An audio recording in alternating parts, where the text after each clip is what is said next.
മണ്ണിടിച്ചിലുണ്ടായ ശിരൂരിൽ രക്ഷാപ്രവർത്തനം പുനരാരംഭിക്കുന്നതിൽ അനിശ്ചിതത്വം. നേവി സംഘം പുഴയിൽ പരിശോധന നടത്താതെ മടങ്ങി.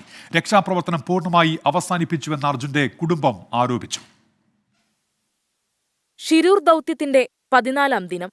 രക്ഷാപ്രവർത്തനം താൽക്കാലികമായി അവസാനിപ്പിച്ചാലും ദൗത്യസംഘങ്ങൾ മേഖലയിൽ തുടരുമെന്നായിരുന്നു ജില്ലാ ഭരണകൂടത്തിന്റെ ഉറപ്പ്.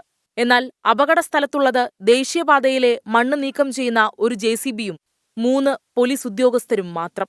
അടിയൊഴുക്ക് പരിശോധിക്കാനെത്തിയ നാവികസേനാംഗങ്ങൾ പുഴയിലിറങ്ങാതെ മടങ്ങി. നമ്മളെല്ലാം ആശങ്കപ്പെട്ട പോലെ തന്നെ പുഴയിൽ നിന്ന് മാത്രമല്ല കരയിൽ പോലും ഒരു തരത്തിലുള്ള സംവിധാനങ്ങളും ഇവിടെയില്ല.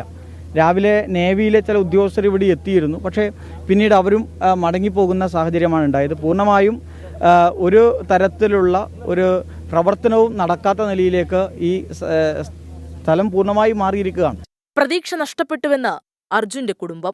ഇവിടുത്തെ സംവിധാനങ്ങൾക്ക് ഇനി അവർ കഴിഞ്ഞു, അത് ഇനിയില്ല, അവർക്ക് ഇനി ഉണ്ടാകാം, പക്ഷെ അത് കണ്ടെത്താൻ ആരുമില്ല എന്നാണ് ഞാൻ മനസ്സിലാക്കുന്നത്. ശിരൂരിൽ കൂടുതൽ സംവിധാനങ്ങൾ എത്തിച്ച് ദൗത്യം തുടരണമെന്ന് റിട്ടയർഡ് മേജർ M. ഇന്ദ്രബാലൻ 24നോട് പറഞ്ഞു. When we say contact point 4, that has the highest probability of having the truck.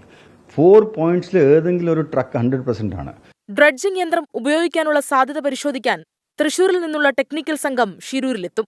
6 നോട്ടിൽ കൂടുതൽ അടിയൊഴുക്കുള്ള ഗംഗാവലിയിൽ ഡ്രഡ്ജർ ഉപയോഗിച്ചുള്ള മണ്ണ് നീക്കത്തിനും വെല്ലുവിളികളേറെ. 24 ശിരൂർ.